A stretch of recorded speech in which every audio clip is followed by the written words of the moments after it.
Hello guys, back again at Magic Movie Recaps. Today we will recap a story from a 2014 movie, Catch Hell. Before we get into the story, do subscribe as a gift to support the channel, thanks. And without further ado, let's play the story. The movie opens with a man who is an actor, about to travel to a city in the Louisiana area, where he will be filming his latest movie. Upon arrival, this handsome actor named Pierce was invited to take a photo by one of his fans. Then Pierce was picked up by one of the drivers who had been waiting for him. Upon arrival at the hotel, Pierce took a short break and then washed his face. After that, Pierce met with the film director named Tim. While in a meeting, suddenly two oversized women invited Pierce to take a picture together. Shortly thereafter, a movie producer named Tony arrived. Tony then invites Pierce to meet tonight at a bar, while discussing the movie project he will star in. The short story is that night fell. Pierce, who was already at the bar, could only see the strange behavior of the producer and his director, who were getting very drunk with women. In the morning, Pierce got a call from the receptionist that there was someone who would pick him up. Quickly, Pierce then got ready. Not long after, Pierce came out of the lobby. Not waiting long, he was then picked up by two men who claimed to be the crew and the film project that Pierce would star in. Not suspecting anything, Pierce then got into the car. During the trip, the two men introduced themselves as Mike and Junior. Feeling that the location was very far away, Pierce asked Junior for the producer's cell phone number. But strangely, Junior confiscated Pierce's cell phone. Then he pulled out a firearm from his pocket. Finally, Pierce realized that he was being kidnapped. Long story short, they arrived at a wooden house around the swamp.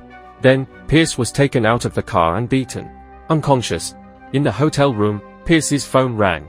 It turned out that he was contacted by a driver who wanted to pick him up. Back to Pierce, who had just woken up from his stupor. He saw Junior, who took his necklace, and Mike, who took his laptop. Then, he tried to remove the chain that was in his hand. Pierce, who was upset, then shouted, making Mike go back into the house. Pierce then offered Mike money in exchange for his release.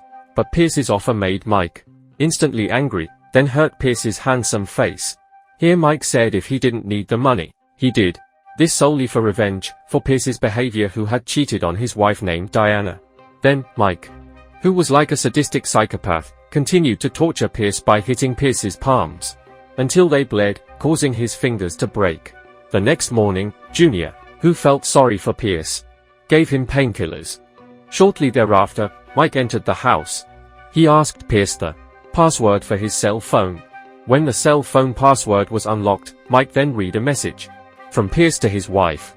Mike, who was annoyed by the indecent content of the message, then threw the cell phone at Pierce's chest. Some time later, Junior was told to ask for the password to Pierce's laptop. After knowing the password, Mike immediately broke into the laptop. The next day, Junior gave Pierce a meal, but he refused it. Not long after, Mike arrived. He then scolded Junior, who was giving Pierce a meal.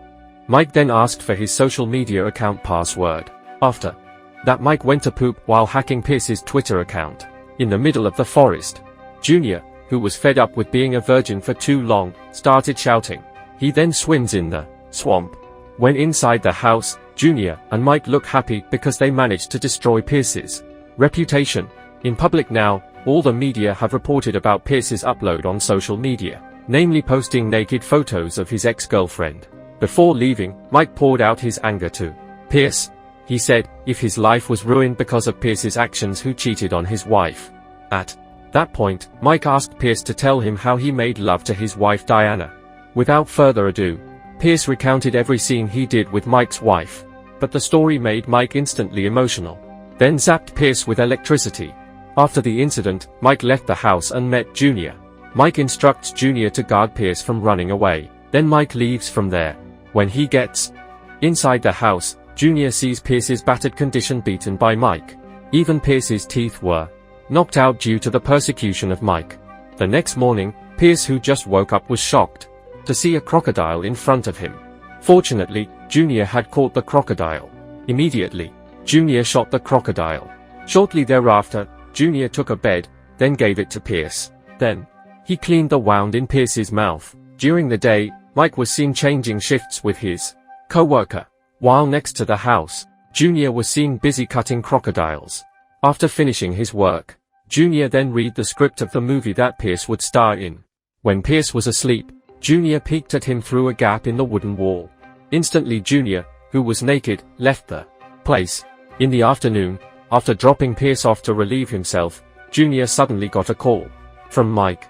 Junior, who panicked, immediately tied Pierce's legs, then swiftly took his cell phone. Shortly thereafter, Pierce said that Junior was actually a good person. But why did he have the heart to conspire with Mike? Innocently, Junior replied that Mike was his uncle, and he had to help his uncle.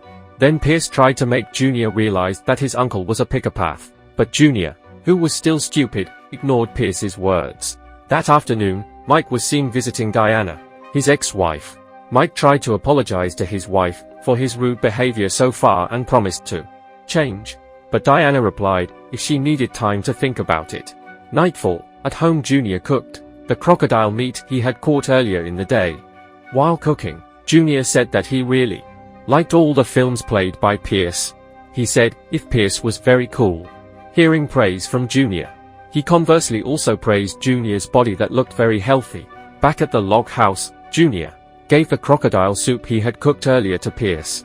Pierce initially seemed hesitant to eat it, but when he tried it, Pierce praised Junior's cooking, which was very delicious. They also talked to each other, until not long after, Junior asked Pierce whether Pierce had ever had a relationship with the same sex. Pierce was silent, but Pierce replied that he could do it if he was drunk. Hearing that, Junior then got whiskey, then gave it to Pierce. Pierce then drank it. While Junior started looking at him, Junior immediately kissed Pierce's neck, then quickly tried to open Pierce's pants. But Pierce immediately stopped Junior's action. Junior, who looked upset, then moved away from him. Then Pierce apologized to Junior. Suddenly Junior said if he had put marijuana in Pierce's food. Shortly thereafter, the effect of the marijuana reacted, which made Pierce faint instantly. Junior then approached him, and then began to stroke Pierce's teeth and lips. Not enough to stop there, Junior began to perform the action by opening Pierce's pants. He then moved Pierce's position. Junior, who was very excited, also opened his pants. When he was about to do the action, his cell phone suddenly rang. Instantly Pierce woke up from his stupor, then wrapped Junior's neck with a chain in his hand, until finally Junior died. At the office, Mike was upset that Junior wasn't answering his calls. Mike, who began to worry, immediately rushed to the wooden house. In the wooden house, Pierce, who began to realize, was surprised by a crocodile that suddenly bit Junior's leg, then dragged him out of the house. On the way, we can see Mike, who is upset because the road to the log house is closed. Mike then headed to Junior's mom's house. Arriving there, Mike borrowed the keys to speedboat belonging to Junior's mother by force. Quickly, Mike went straight to the log house using the speedboat. At the log house, Pierce was preparing something. After that, he left the house and got into an old car. He tried to start the car, but unfortunately his attempt failed.